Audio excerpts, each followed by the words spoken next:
नमस्कार महिलांनो, माझी लाडकी बहीण योजनेच्या पुढच्या हप्त्याची तुम्ही आतुरतेने वाट पाहत आहात. पण थांबा, सरकारकडून एक मोठी अपडेट समोर येत आहे. पुढचा हप्ता जमा होण्याआधीच अनेक महिलांची नावे यादीतून वगळली जाऊ शकतात किंवा त्यांचे पैसे अडकू शकतात. तुम्ही म्हणाल, मी तर फॉर्म भरलाय, माझा मेसेज पण आलाय, मग मला पैसे काय येणार नाही? तर आजचा व्हिडिओ तुमच्यासाठी खूप महत्त्वाचा आहे, कारण आज मी तुम्हाला 7 अशी कारणे सांगणार आहे ज्यामुळे पात्र असूनही तुमच्या खात्यात 1 रुपया आलेला नाही. तुमची एक छोटी चूक तुम्हाला या योजनेपासून वंचित ठेवलेली आहे. नेमके कोणाला पैसे मिळणार नाहीत, नवीन निकष काय आहेत आणि तुमचं नाव सुरक्षित आहे का, हे या व्हिडिओमधून जाणून घेऊया. हे जाणून घेण्यासाठी हा व्हिडिओ शेवटपर्यंत बघा. तर जरा न वेळ घालवता आपण आपल्या आजच्या व्हिडिओला चालू करूया. पुढचा हप्ता हा भेटून गेलेला आहे. सरकारने छाननी पुन्हा सुरू केलेली आहे, त्यामुळे जुन्या अर्जांचीही तपासणी होणार आहे. आता यात मुख्य विषय म्हणजे कोणत्या महिलांना पैसे मिळणार नाहीत. आता आपण बघूया की कोणत्या 5-6 प्रकारच्या महिलांचे पैसे थांबवले जाऊ शकतात. त्यातील नंबर 1 म्हणजे इन्कम टॅक्स भरणारे. फक्त ती महिलाच नाही तर तिच्या कुटुंबातील कोणतेही पती किंवा कोणीही इन्कम टॅक्स भरत असेल तर तिला लाभ मिळणार नाही. नंबर 2 सरकारी नोकरी किंवा पेन्शन. घरात सरकारी नोकरी असेल किंवा कोणी निवृत्ती वेतन घेत असेल तर हे बाद होणार आहे.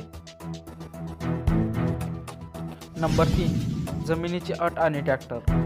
ज्यांच्याकडे 5 एकरापेक्षा जास्त जमीन किंवा कुटुंबात 4 चाकी गाडी आहे, ट्रॅक्टर सोडून त्यांना बाद केले जाऊ शकते.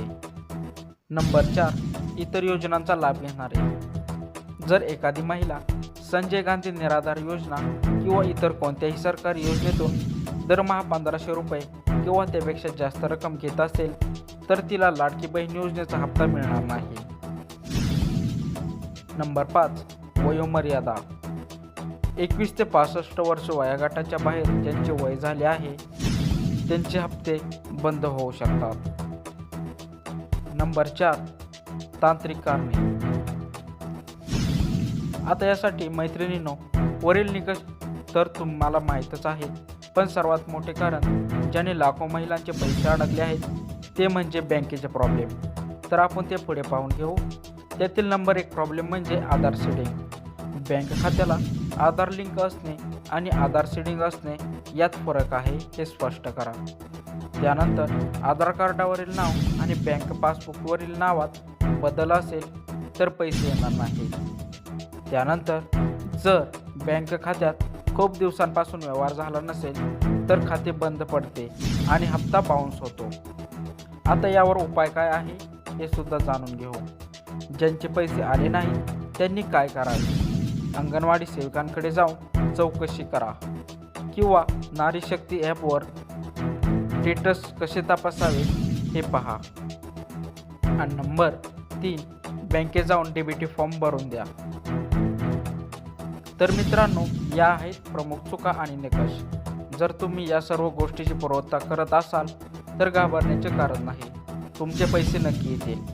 तुम्हाला या योजनेबद्दल आणखी काही शंका आहेत का, किंवा तुमचे मागील हप्ते अजून आले नाहीत का? मला कमेंट बॉक्समध्ये नक्की सांगा. मी तुमच्या प्रश्नांवर उत्तर देण्याचा प्रयत्न करेन. हा व्हिडिओ जास्तीत जास्त मैत्रिणींना आणि नातेवाईकांना शेअर करा, म्हणजेच तुमचे किंवा त्यांचे नुकसान होणार नाही.